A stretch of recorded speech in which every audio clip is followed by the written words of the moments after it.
Hello and good evening. We are going to start a very beautiful series of WBC pathology. तो WBC pathology को हम detail में discuss करेंगे। उससे पहले आज हम ये जानते हैं कि WBC होता क्या है। तो आज WBC के बारे में बेसिक बात करेंगे, फिर हम WBC की पैथोलॉजी को डिटेल में डिस्कस करेंगे। जैसा कि आप जानते हैं कि जो आपका ब्लड होता है उसके दो कंपोनेंट होते हैं, एक प्लाज्मा, ब्लड का जो लिक्विड वाला पार्ट होता है उसको हम प्लाज्मा बोलते हैं, एंड सेकेंड पार्ट होता है ब्लड कॉर्पसल्स। क्या होता है? ब्लड कॉर्पसल्स, या फिर इन्हीं को हम बोलते हैं ब्लड सेल्स। तीन तरह की होती हैं, आरबीसी, डब्ल्यूबीसी और प्लेटलेट्स। आरबीसी की बारे में, आरबीसी की फिजियोलॉजी पैथोलॉजी हम प्रीवियस लेक्चर्स में बहुत डिटेल में डिस्कस कर चुके हैं। आज हम डब्ल्यूबीसी के बारे में बेसिक्स जानेंगे और फिर इसकी पैथोलॉजी को फिर डिटेल में डिस्कस करेंगे। क्या होता है डब्ल्यूबीसी? White blood cells. क्या बोलते हैं इनको? White blood cells. इनका एक और नाम होता है, इनको बोलते हैं ल्यूकोसाइट्स। ल्यूकोसाइट क्यों बोलते हैं? ल्यूको मीन्स होता है व्हाइट और साइट्स मतलब होता है सेल्स। फीचर्स के बारे में बात करें तो कलर, अगर हम बात करें डब्ल्यूबीसी का तो कलरलेस होती है। कोई भी चीज अगर कलरलेस होती है तो आपको कैसी दिखती है? व्हाइट दिखती है। शेप की बात करें तो इसकी शेप जो होती है वो इरेगुलर होती है, या फिर आप कहिए अमीबॉइड शेप की होती है। रीजन क्या है? रीजन है इनका फंक्शन। ये मान लीजिए आपकी कोई ब्लड वेसल है, आपकी कोई ब्लड वेसल है और यहाँ ये डब्ल्यूबीसी है। अब मान लीजिए आपकी बॉडी के किसी पार्ट में यहाँ कोई बैक्टीरिया या कोई पैथोजन छुप के बैठा है। कुछ डब्ल्यूबीसीज को यहाँ से निकल के जाकर इस पैथोजन की साइड पे जाके पहुंचना होता है और वहां जाके इनको किल करना होता है। अब रास्ते में बहुत सारे ऑब्स्ट्रक्शन होते हैं, इसलिए इनको फिक्स शेप अगर ये रखेंगी तो ये कभी भी साइड पे नहीं पहुंच पाएंगी। तो ये अपनी शेप इरेगुलर रखती है, अमीवर्ड रखती है। जैसा इनको पाथ दिखता है ये अपनी शेप को उस तरीके से फोल्ड कर लेती हैं और उस साइड पे पहुंच जाती हैं जहाँ पे बैक्टीरिया या पैथोजन है, ताकि उसको किल किया जा सके। तो on the basis of function इनका जो शेप होता है वो रेगुलर या फिर अमीवर्ड शेप का होता है। साइज की बात करें तो इनकी साइज रेंज करती है। डब्ल्यूबीसी कई तरीके की होती है, तो उस बेसिस पे इनकी जो साइज है वो रेंज करती है फ्रॉम 7 माइक्रोन टू 20 माइक्रोन। जिसमें अगर मैं स्मॉलेस्ट डब्ल्यूबीसी की बात करूं तो लिम्फोसाइट्स जो होती हैं वो स्मॉलेस्ट डब्ल्यूबीसी होती हैं, जबकि हम मोनोसाइट्स जो होती हैं वो क्या होती हैं? लार्जेस्ट डब्ल्यूबीसी होती हैं। So the smallest WBC is lymphocytes and the largest WBC is monocytes. Lymphocyte monocyte क्या है? डब्ल्यूबीसी के टाइप से। नंबर की बात करें तो नंबर क्या होता है? 4000 टू 11000 पर क्यूबिक एमएम। न्यूक्लियस की बात करें तो न्यूक्लियस प्रेजेंट रहता है लेकिन हीमोग्लोबिन एब्सेंट रहता है। आरबीसी जो थी उनके अंदर हीमोग्लोबिन प्रेजेंट रहता था और न्यूक्लियस एब्सेंट रहता था। आरबीसी, यहाँ हम डब्ल्यूबीसी की बात कर रहे हैं। डब्ल्यूबीसी में न्यूक्लियस प्रेजेंट होता है लेकिन हीमोग्लोबिन एब्सेंट रहता है। ग्रेन्यूल्स की बात करें तो ग्रेन्यूल्स कुछ डब्ल्यूबीसी में होते हैं, कुछ डब्ल्यूबीसी में नहीं होते। जिनमें होते हैं उनको ग्रेनुलोसाइट बोलते हैं, क्योंकि इनमें ग्रेन्यूल्स प्रेजेंट होते हैं। और जिनके अंदर नहीं होते उनको हम क्या बोलते हैं? ए ग्रेनुलोसाइट्स। तो अगर किसी डब्ल्यूबीसी के साइटोप्लाज्म में, किसमें? साइटोप्लाज्म में अगर ग्रेन्यूल्स हैं तो ग्रेनुलोसाइट्स, नहीं है तो ए ग्रेनुलोसाइट्स। लाइफ स्पेन की बात करें तो लाइफ स्पेन का वेरी करता है टाइप ऑफ आरबीसी पे, टाइप ऑफ डब्ल्यूबीसी पे। कुछ डब्ल्यूबीसी ऐसी होती हैं जो फ्यू आवर्स तक ही जिंदा रहती हैं, जैसे न्यूट्रोफिल और एसिडोफिल। कुछ डब्ल्यूबीसी ऐसी हैं जो कुछ दिनों तक जिंदा रहती हैं, जैसे कि बेसोफिल्स। कुछ ऐसी होती हैं जो कुछ मंथ और कुछ ईयर्स तक भी जिंदा रहती हैं, जैसे कि मोनोसाइट्स जब मैक्रोफेज में कन्वर्ट हो जाती हैं आउटसाइड द ब्लड वेसल जाके, तो ये कुछ मंथ्स तक जिंदा रहती हैं। जब लिम्फोसाइट्स मेमोरी सेल्स में कन्वर्ट हो जाती हैं तो ये कुछ ईयर्स तक भी सर्वाइव करती हैं बॉडी में। तो लाइफ स्पेन वेरी करता है सेल टू सेल। कौन सा टाइप है डब्ल्यूबीसी का, कौन सा टाइप है उस पर। फंक्शन की बात करें तो ये हमें इम्यूनिटी प्रोवाइड करती है, यानी कि डिसीजेस से लड़ने की क्षमता प्रोवाइड कराती है। डिफेंस मैकेनिज्म में काम करती है। ये फैगोसाइटोसिस परफॉर्म कर सकती है। कोई बैक्टीरिया पैथोजन है तो उसको जाके क्या कर लेंगी? एंगल्फ कर लेंगी, खा जाएंगी उसको, और एंटीबॉडी प्रोड्यूस करके किसी भी पैथोजन को किल कर सकती हैं। ओके, तो this was about the basic of WBC. अब हम टाइप ऑफ डब्ल्यूबीसी को थोड़ा डिस्कस करेंगे। तो टाइप ऑफ डब्ल्यूबीसी को हम दो पार्ट्स में डिवाइड करते हैं। किस बेसिस पे? जो अभी बताया था, on the basis of the granules present और एब्सेंट इन द साइटोप्लाज्म। यानी ये अगर आपकी डब्ल्यूबीसी है तो इसके ये साइटोप्लाज्म में ग्रेन्यूल्स प्रेजेंट हैं कि नहीं। ठीक है, ग्रेन्यूल्स प्रेजेंट है कि नहीं। ये न्यूक्लियस हो गया और ये क्या हो गए? ग्रेन्यूल्स हो गए। अभी ग्रेन्यूल्स अगर प्रेजेंट है तो हम इनको क्या बोलते हैं? ग्रेनुलोसाइट। क्या बोलते हैं? ग्रेनुलोसाइट। और अगर ये ग्रेन्यूल्स एब्सेंट है, क्या है? ग्रेन्यूल्स एब्सेंट है, तो हम इनको बोलते हैं ए ग्रेनुलोसाइट। तो this is granulocyte and this is a granulocyte. अब जो ग्रेनुलोसाइट जो होती हैं जिनके अंदर ग्रेन्यूल्स प्रेजेंट होते हैं, इनको फर्दर हम तीन टाइप्स में डिवाइड कर देते हैं, एसिडोफिल, बेसोफिल और न्यूट्रोफिल। ये जो डिवीजन अब किया गया है, ये डिवीजन किया गया है on the basis of staining protein property. Staining property का मतलब होता है कि ये जो ग्रेन्यूल्स प्रेजेंट है इनके अंदर, जो ये ग्रेन्यूल्स प्रेजेंट है, ये किस तरीके के स्टेन से स्टेन होते हैं, ये किस तरीके के स्टेन से स्टेन होते हैं। यानी स्टेनिंग प्रॉपर्टी की बेसिस पे हमने ग्रेनुलोसाइट्स को तीन पार्ट में डिवाइड कर दिया। सबसे पहला होता है एसिडोफिल और इजिनोफिल। इसमें जो ग्रेनुल्स होते हैं, यहाँ जो ये साइटोप्लाज्म में जो ग्रेनुल्स होते हैं, ये स्टेन होते हैं एसिडिक स्टेन के साथ, इसलिए इसका नाम क्या दे दिया, एसिडोफिल्स या फिर इजिनोफिल्स। अच्छा, बेसोफिल्स, इनके जो ग्रेनुल्स होते हैं वो स्टेन होते हैं बेसिक स्टेन से। और न्यूट्रोफिल्स, इसके जो ग्रेनुल्स होते हैं वो दोनों से, एसिडिक स्टेन और बेसिक स्टेन दोनों से ही क्या हो जाते हैं, स्टेन हो जाते हैं। तो this are about the acidophil, basophil and neutrophil. तो हमने ग्रेनुलोसाइट डिस्कस कर लिया। अब ऐसी सेल्स, ऐसी डब्ल्यूबीसी जिनके पास ग्रेनुल्स नहीं होते, ऐसी डब्ल्यूबीसी जिनके पास ग्रेनुल्स नहीं होते, उनको एग्रेनुलोसाइट बोलते हैं। अब एग्रेनुलोसाइट भी दो तरह की होती है, एक होता है मोनोसाइट और एक होता है लिम्फोसाइट। अब ये वाला जो डिवीजन किया गया वो किया गया on the basis of the shape of nucleus, on the basis of shape of nucleus.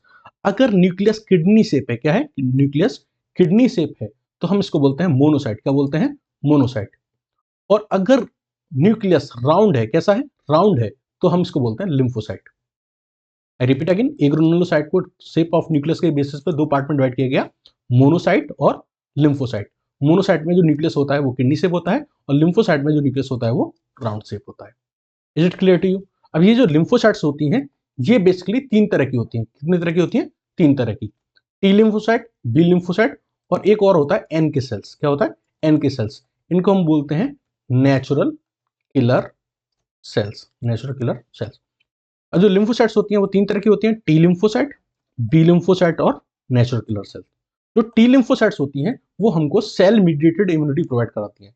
Cell mediated immunity का मतलब होता है, अगर यहाँ कोई मान लीजिए ये पैथोजन है, तो सेल्स, अगर सेल्स मतलब डब्ल्यूबीसी खुद जाके इस पैथोजन को किल कर रही हैं, तो this is cell mediated immunity. क्या है, सेल मीडिएटेड इम्यूनिटी।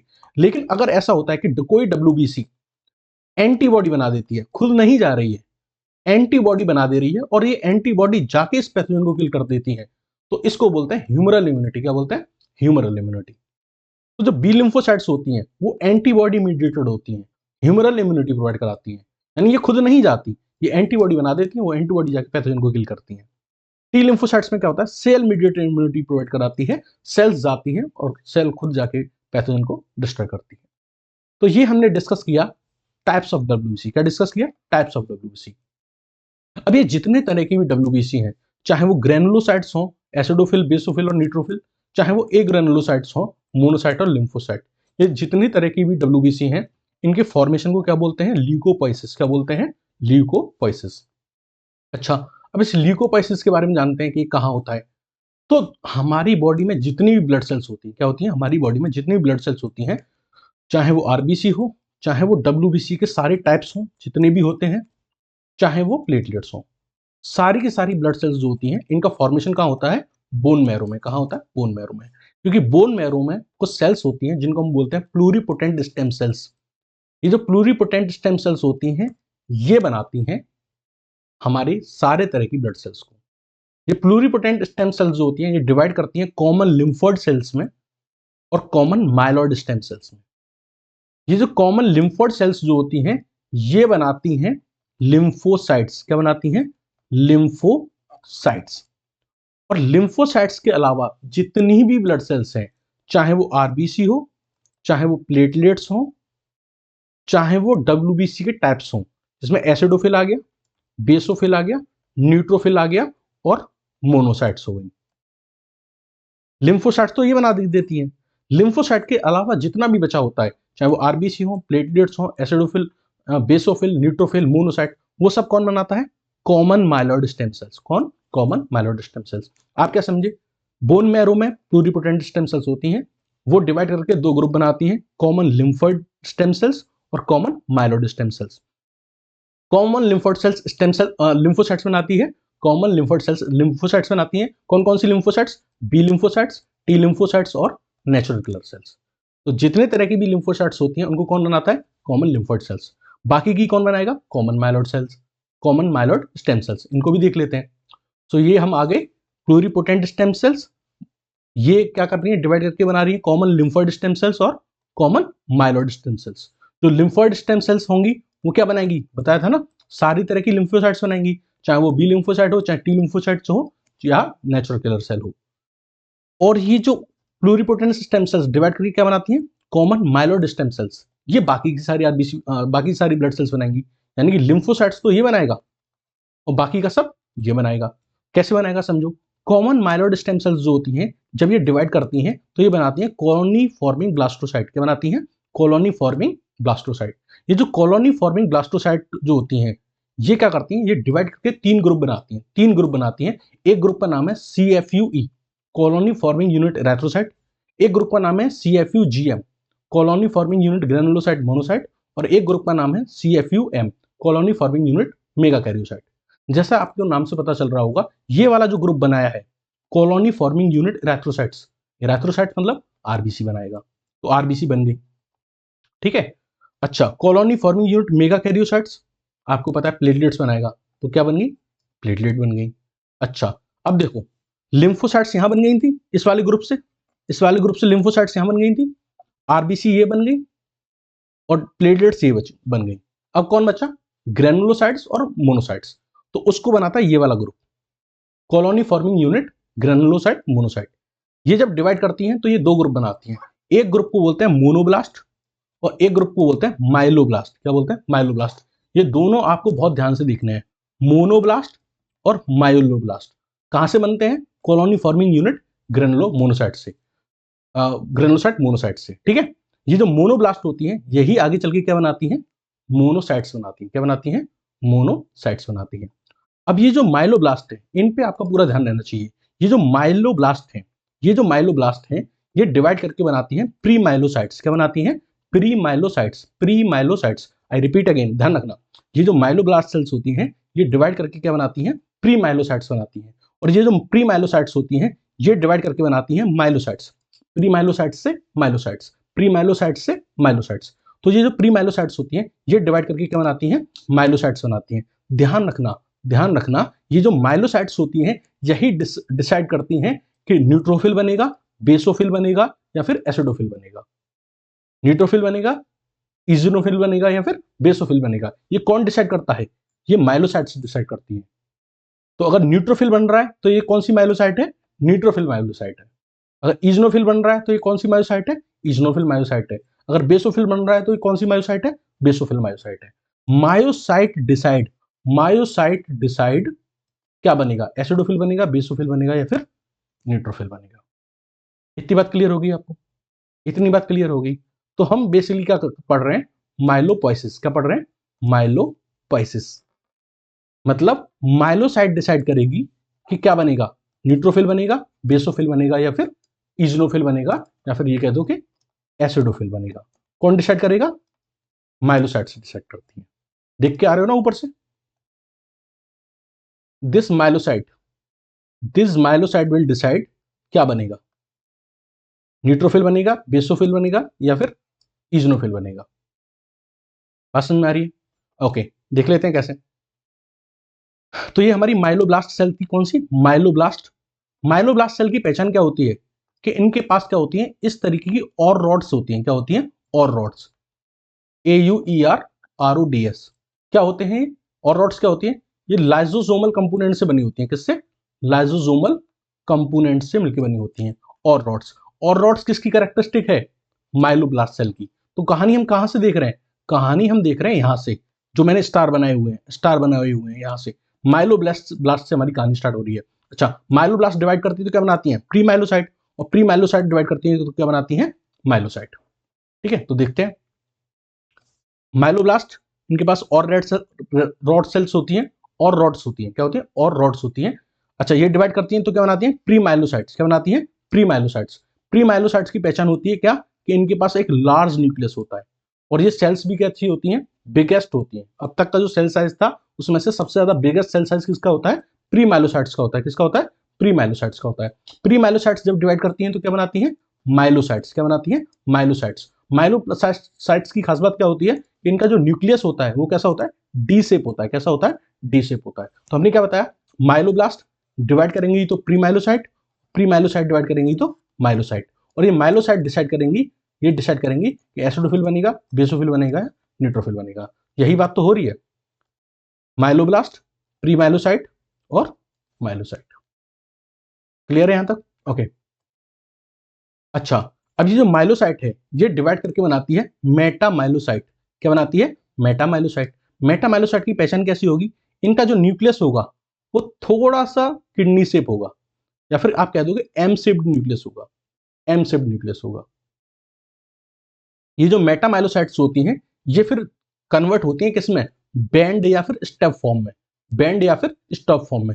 यहाँ जो आप न्यूक्लियस देख रहे होगे वो बहुत ज्यादा इस तरीके से बहुत ज्यादा डीप उसमें कॉन्केविटी होती है। तो बैंड या स्टेम फॉर्म न्यूक्लियस होता है। और ये बैंड या स्टेप फॉर्म जो होती है ये फिर कन्वर्ट होती है या तो न्यूट्रोफिल्स में या बेसोफिल्स में या फिर इजनोफिल्स में। अगर इस बैंड या स्टेप फॉर्म आगे जाके 3 या 5 लोग न्यूक्लियस में कन्वर्ट होती है।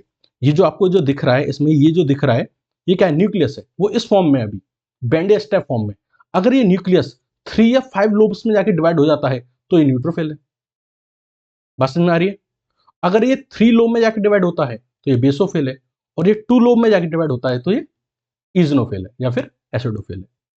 तो इस तरीके से डिसाइड होता है कि क्या बनेगा। ये जो बैंड या स्टेप फॉर्म है इसका जो ये शेप जो ले रखी है न्यूक्लियस ने, ये कितने लोब्स में जाके डिवाइड हो रहा है। यहां देखो 3 लोब में डिवाइड है। यहाँ पे क्या है? 3 लोब है। ये 3 लोब्स। 3 लोब्स मतलब बेसोफिल। 3 लोब्स मतलब बेसोफिल। 3 लोब में डिवाइड हो गया। क्लियर है यहाँ पे? ओके। तो बेसिकली हमने क्या समझा कि डब्ल्यूबीसी जो होती है वो 2 तरह की होती है, ग्रेनुलोसाइट और ए ग्रेनुलोसाइट। ग्रेनुलोसाइट को on the basis of staining 3 part में डिवाइड किया था, एसिडोफिल, बेसोफिल और न्यूट्रोफिल। ओके। और एग्रेनुलोसाइट को on the basis of nucleus 2 part में डिवाइड किया गया था, on the basis of shape of nucleus, monocytes जिनके पास किडनी शेप न्यूक्लियस होता है, और लिम्फोसाइट्स जिनके पास राउंड न्यूक्लियस होता है। ठीक है। डिफरेंस क्या था? जो एसिडोफिल होती हैं इनके पास क्या होता है? बाइलोब्ड न्यूक्लियस होता है। क्या होता है? बाइलोब्ड न्यूक्लियस होता है। एसिडोफिल के पास क्या होता है? Bilobed nucleus. और इनका न्यूक्लियस कैसा होता है? Headphone shape. वो जो लगा लेते हैं ना कान पे, हेडफोन शेप, तो इस तरीके का न्यूक्लियस होता है इनके पास, जिसकी शेप क्या होती है? Headphone shape. बाइलोब्ड न्यूक्लियस होता है। बेसोफिल में ट्राइलोब्ड न्यूक्लियस होता है, जिसकी शेप कैसी होती है? S shape. कैसा? एस शेप ट्राइलोब्ड न्यूक्लियस होता है। ठीक है। और न्यूट्रोफिल्स में 3 to 5 लोब न्यूक्लियस होता है। कितना? 3 to 5। न्यूट्रोफिल्स में कितना होता है? 3 to 5 लोब न्यूक्लियस होता है। मोनोसाइट्स में किडनी शेप न्यूक्लियस होता है, और लिम्फोसाइट्स में राउंड न्यूक्लियस होता है। देखो डब्ल्यूबीसी के बारे में हम बहुत डिटेल स्टडी कर चुके हैं पहले ही। मैंने एक सीरीज पढ़ाई है जिसका नाम है ब्लड फिजियोलॉजी। तो ब्लड फिजियोलॉजी में मैं इन सारी बातों को बहुत डिटेल में डिस्कस कर चुका हूँ। अगर आपको डब्ल्यूबीसी बहुत डिटेल में पढ़नी है तो आप वहां से आगे पढ़ सकते हैं। यहाँ मैं बस एक जल्दी जल्दी क्विक रिवीजन देना चाहता हूँ।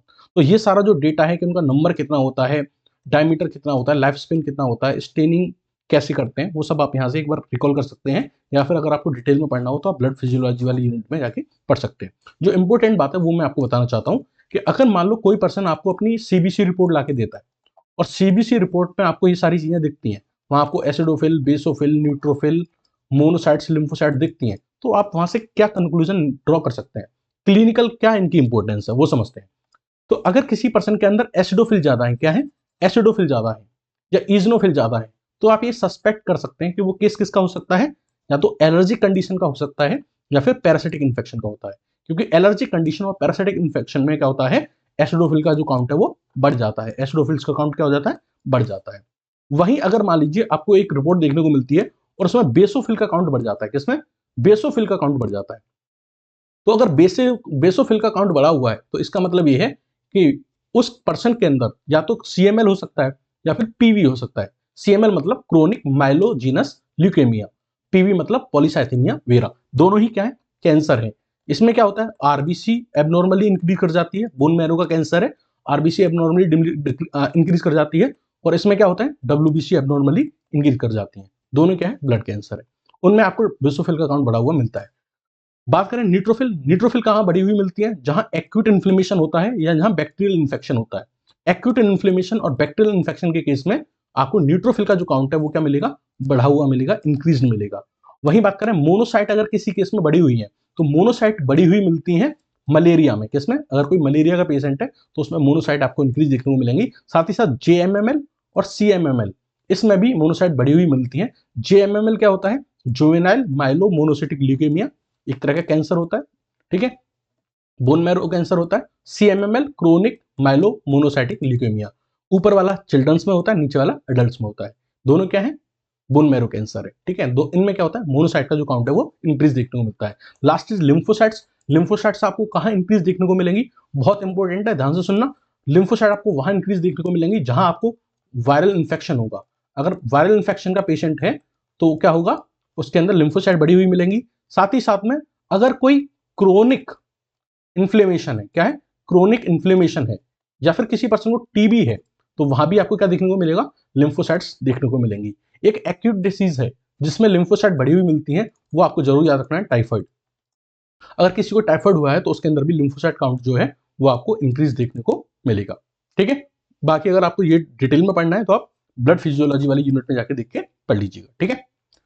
चलो अब थोड़ा जो नंबर है इनके, neutrophil, lymphocyte, monocyte, eosinophil, basophil, अगर आपको इन नंबर को, अगर आपको सीक्वेंस में अरेंज करना है डिक्रीजिंग ऑर्डर में, तो एक ट्रिक आप याद कर सकते हैं, never let monkey eat banana. Never let monkey eat banana. Never neutrophil, let lymphocyte, monkey monocyte, eat eosinophil, और बनाना बेसोफिल। बेसोफिल होते हैं 0 to 100 पर क्यूबिक एमएम, इजनोफिल होती हैं 50 to 500 पर क्यूबिक एमएम, मोनोसाइट होती है 200 to 1000 पर क्यूबिक एमएम क्यू, और लिम्फोसाइट होती है 1000 to 3000, एंड न्यूट्रोफिल होती है 2000 to 7000। Okay, so this was all about the count. अच्छा, अब हम डिफरेंस समझने वाले हैं बिटवीन माइलोब्लास्ट, लिम्फोब्लास्ट और मोनोब्लास्ट। इनके बारे में अभी थोड़ी देर पहले ही पढ़ के आए। आपको पता है जो मोनोब्लास्ट होती है ये क्या बनाता है, ये मोनोसाइट्स बनाता है। आगे चल के क्या बनाता है, मोनोसाइट्स बनाता है। लिम्फोब्लास्ट अपने नाम से बना रहा है, आगे चल के क्या बनाएगा, लिम्फोसाइट्स बनाएगा। क्या बनाएगा, लिम्फोसाइट्स बनाएगा। कौन कौन सी, टी लिम्फोसाइट, बी लिम्फोसाइट और नेचुरल किलर सेल। और माइलोब्लास्ट क्या बनाते थे, याद करो, माइलोब्लास्ट क्या बना देते थे, आगे चल के डिसाइड करते थे कि एसिडोफिल बनेगा, बेसोफिल बनेगा या फिर न्यूट्रोफिल बनेगा। तो इन तीनों ब्लास्ट में कभी कभी डिफरेंस पूछ लिया जाता है नीट पीजी में। क्या डिफरेंस है वो समझिएगा। सबसे पहले हम माइलोब्लास्ट, तो माइलोब्लास्ट के बारे में मैंने अभी तुम्हारे पास अभी थोड़े टाइम पहले मैंने आपको बताया था कि माइलोब्लास्ट की कैरेक्टरिस्टिक फीचर होता है कि इनके पास ये और रॉड सेल्स होती हैं। क्या होती हैं, AUER, और रॉड्स होती हैं, और रॉड्स होती हैं इनके पास। तो और रॉड्स ये क्या होता है, लाइसोसोमल कंपोनेंट होता है, ये इसकी कैरेक्टरिस्टिक फीचर होता है माइलोब्लास्ट का। जबकि ऐसी और रॉड्स जो होती हैं वो लिम्फोब्लास्ट में प्रेजेंट नहीं होती। तो पहले हम माइलोब्लास्ट के बारे में बात कर लेते हैं। तो माइलोब्लास्ट जो होते हैं इनके पास और रॉड्स होती हैं, साथ ही साथ ये MPO पॉजिटिव होते हैं, यानी माइलो पेरोक्सिडेज एंजाइम पॉजिटिव होते हैं। साथ ही साथ इनकी स्टेनिंग करने के लिए, जो स्टेन यूज होता है वो होता है सूडान ब्लैक बी और CAE, क्लोरो एसिटेट एस्टरेज। तो ये दोनों स्टेन हैं जो यूज किए जाते हैं टू स्टेन माइलोब्लास्ट। क्लियर है।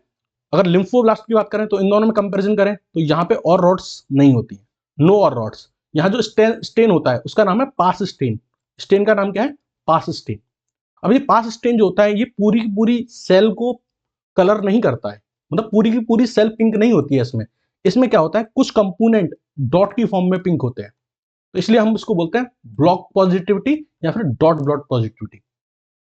ये क्या करता है कि कुछ पार्ट ऑफ द सेल को क्या करता है, as a dot dot form में क्या करता है, स्टेन करता है, नॉट द कंप्लीट सेल। इसलिए हम इसको बोलते हैं ब्लॉक पॉजिटिविटी या फिर डॉट ब्लॉट पॉजिटिविटी। ओके, एक और स्टेन है जिसको हम बोलते हैं एसिड फॉस्फेटेज, बट ये वाला जो स्टेन होता है ये सिर्फ और सिर्फ टी लिम्फोब्लास्ट को स्टेन करने के लिए यूज किया जाता है, बी लिम्फोब्लास्ट को स्टेन करने के लिए यूज नहीं किया जाता है। अगर हम बात करें मोनोब्लास्ट, तो मोनोब्लास्ट को स्टेन करने के लिए जो स्टेन यूज होता है वो होता है नॉन स्पेसिफिक एस्टरेज। और यहाँ भी और रॉड सेल्स नहीं होती, यहाँ भी और रॉड सेल्स नहीं होती। ओके, क्लियर है यहाँ तक, डिफरेंस समझ में आ गया। अच्छा, एक और स्टेन हमको यहाँ समझ लेना है साथ ही साथ, बेसोफिल और मास्ट सेल को स्टेन करने के लिए जो हम स्टेन यूज करते हैं वो है टोल्यूडिन ब्लू। क्या है, टोल्यूडिन ब्लू। ये जो टोल्यूडिन ब्लू होता है इसको हम मेटाक्रोमेटिक स्टेन बोलते हैं। क्या बोलते हैं, मेटाक्रोमेटिक स्टेन बोलते हैं, क्योंकि जब ये बोतल में प्रेजेंट होता है तो इसका कलर होता है ब्लू कलर का, और जब इससे हम बेसोफिल या मास्ट सेल स्टेन करते हैं तो जो हमें कलर देखने को मिलता है वो देखने को मिलता है पर्पल। तो इसलिए ये दो कलर शो करता है, ब्लू और पर्पल, इसलिए हम इसको क्या बोलते हैं, मेटाक्रोमेटिक स्टेन, यानी डुअल फेस पर्सन। ठीक है, अब हम बात करते हैं एबनॉर्मलिटीज ऑफ WBC, यानी WBC की कुछ बीमारियों के बारे में बात करने चाहते हैं। ठीक है, डिसीजेज या फिर एबनॉर्मलिटीज ऑफ WBC। अब देखो, दो तरह की एबनॉर्मलिटी हो सकती है WBC केस में। एक तो हो सकती है नॉन न्यूप्लास्टिक, नॉन कैंसरस, यानी कि WBC में क्या हो रहा है, एबनॉर्मल काउंट नहीं हो रहा है, WBC एबनॉर्मली इंक्रीज नहीं कर रही है, कुछ और दिक्कत है, नॉन न्यूप्लास्टिक, नॉन कैंसर। एक होती है न्यूप्लास्टिक, कि डब्ल्यूबीसी एबनॉर्मली इंक्रीज करती हैं। तो जब डब्ल्यूबीसी एबनॉर्मली इंक्रीज करें, इस दिक्कत को बोलते हैं ल्यूकेमिया या फिर ब्लड कैंसर। तो इसको तो पढ़ेंगे हम नेक्स्ट लेक्चर में, किसमें, नेक्स्ट लेक्चर में डिटेल में। आज हम पढ़ने वाले हैं non cancerous, non neoplastic abnormalities. तो नॉन न्यूप्लास्टिक एबनॉर्मलिटी जो मोस्ट कॉमनली हमको देखने को मिलती है, वो देखने को मिलते हैं न्यूट्रोफिल्स में। न्यूट्रोफिल्स नॉर्मली कितने होते हैं, 3 to 5 लोब न्यूक्लियस होता है। न्यूट्रोफिल्स में क्या होता है, नॉर्मली 3 to 5 लोब न्यूक्लियस होता है। लेकिन अगर ऐसी कंडीशन अराइज हो जाए जिसमें 3 या 5 से ज्यादा लोब्स हो, न्यूक्लियस के अंदर 5 से भी ज्यादा लोब्स हो, इस कंडीशन को बोलते हैं hyper segmented neutrophils. Nucleus lobes are equal to और मोर देन 5, 5 से ज्यादा लोब्स होते हैं। और ये चीज हमको देखने को मिलती है in the case of megaloblastic anaemia. तो here you can see greater than 5 lobes are there in the neutrophil. This is called as hypersegmented neutrophil. Next हम बात करते हैं हाइपोसेगमेंटेड न्यूट्रोफिल। हाइपोसेगमेंटेड न्यूट्रोफिल का मतलब होता है कि जो लोब्स हैं वो 3 से भी कम है, यानी 2 लोब्स हैं। तो nuclear lobes are less than 3, that is 2। अच्छा, इस कंडीशन को हम बोलते हैं Pelger Huet anomaly. Pelger Huet anomaly, जब न्यूट्रोफिल में 3 से भी कम लोब्स होते हैं। तो अगर कोई और बीमारी नहीं है और सिर्फ lobes are less than 3, then this is known as Pelger Huet anomaly. लेकिन अगर कोई अदर बीमारी है और उस अदर बीमारी की वजह से लोब्स की कमी हुई है, तो इसको हम बोलते हैं सूडो पेल्जर ह्यूट एनोमली। वो अदर बीमारी क्या हो सकती है, क्रोनिक माइलॉइड ल्यूकेमिया और एमडीएस, माइलोडिस्प्लास्टिक सिंड्रोम। तो कोई और बीमारी अगर नहीं है तब 3 से कम लोब है, तो ये हो गया पेल्जर ह्यूट एनोमली। लेकिन किसी अदर बीमारी की वजह से हुआ है लेस देन 3 लोब्स, तो इसको बोलते हैं सूडो पेल्जर ह्यूट एनोमली। ठीक है, ओके। और क्या क्या दिक्कत हो सकती है, और ये दिक्कत हो सकती है कि जो साइटोप्लाज्म है डब्ल्यूबीसी का, उसमें जो ग्रेन्यूल्स हैं इनका साइज क्या हो जाए, बड़ा हो जाए बहुत ज्यादा, यानी large cytoplasmic granules in the neutrophil. तो abnormally large cytoplasmic granules in the neutrophils कब देखे जाते हैं, एक तो बीमारी है जिसको बोलते हैं एल्डर रेली एनोमली। एल्डर रेली एनोमली में ऐसा देखने को मिलता है कि जो ग्रेन्यूल्स होते हैं वो एबनॉर्मली लार्ज साइज के होते हैं। तो ये देखना है आप, these are the abnormally large size granules in the cytoplasm of the WBC. कब देखने को मिल सकता है, म्यूकोपॉलीसैक्रिडोसिस, ये एक लाइसोसोमल स्टोरेज डिसऑर्डर होता है। इस केस में क्या होता है कि डब्ल्यूबीसी के साइटोप्लाज्म में एबनॉर्मली लार्ज ग्रेन्यूल्स देखने को मिलते हैं। एक और बीमारी है जिसको बोलते हैं चेडियाक हिगासी सिंड्रोम। ये जो बीमारी है ये लिस्ट जीन के डिफेक्ट की वजह से होती है। इस डिफेक्ट में क्या होता है, अगेन वही लाइसोसोमल स्टोरेज डिसऑर्डर होता है। और इसमें भी क्या होता है कि आप यहां देख सकते हैं ग्रेन्यूल्स जो होते हैं वो एबनॉर्मली लार्ज साइज के होते हैं और साइटोप्लाज्म में प्रेजेंट होते हैं। इसमें और क्या क्या दिक्कत देखने को मिल सकती है, तो ये खुद ही बताता है। चेडियाक को आप ब्रेक डाउन कर लो। चेडियाक में जो सी है वो रिप्रेजेंट करता है CNS alteration, H E represent इसमें करता है ह्यूमरेजेस, डी आई रिप्रेजेंट करता है डिक्रीज इम्यूनिटी, ए रिप्रेजेंट करता है एल्बिनिज्म और के रिप्रेजेंट करता है पोस्ट साइटोप्लाज्मिक ग्रेन्यूल्स। तो चेडियाक हिगासी सिंड्रोम में क्या होता है, ये सारी चीजें देखने को मिलती है, CNS alteration, haemorrhage, decrease immunity, albinism and core cytoplasmic granules. Okay, now last disease of the WBC that is May Hegglin anomaly. किसकी वजह से होती है, ड्यू टू MYH9 जीन की वजह से। इसमें क्या होता है, इसमें जो क्या नाम है इसका, हैगलिन, हैगलिन। इसको ब्रेक डाउन करो, जी मतलब जियांट प्लेटलेट्स। उसमें क्या देखने को मिल सकती है, प्लेटलेट्स बड़े बड़े साइज की देखने को मिल सकती हैं। ये देख रहे हो आप, लार्ज साइज प्लेटलेट देखने को मिलती है। दूसरा, प्लेटलेट काउंट क्या हो जाता है, कम हो जाता है। प्लेटलेट काउंट क्या होता है, कम हो जाता है। तीसरी चीज, इंक्लूजन्स प्रेजेंट होते हैं। क्या प्रेजेंट होते हैं, कुछ इंक्लूजन्स प्रेजेंट होते हैं जिनको हम बोलते हैं डोल बॉडी लाइक इंक्लूजन्स। तो ये जो आपको इंक्लूजन है, ये जो इंक्लूजन है, इनको हम बोलते हैं डोल बॉडी लाइक इंक्लूजन्स। ये कहां प्रेजेंट होते हैं, ग्रेनुलोसाइट्स में प्रेजेंट होते हैं, साइटोप्लाज्म में। कब देखने को मिलते हैं, इन the case of severe sepsis. किससे मिलकर बने होते हैं, डायलेटेड एंडोप्लाज्मिक रेटिकुलम से। Okay, so this was about the basics of WBC. Lecture आपको कैसा लगा कमेंट सेक्शन में बताइएगा। Thank you and have a nice day.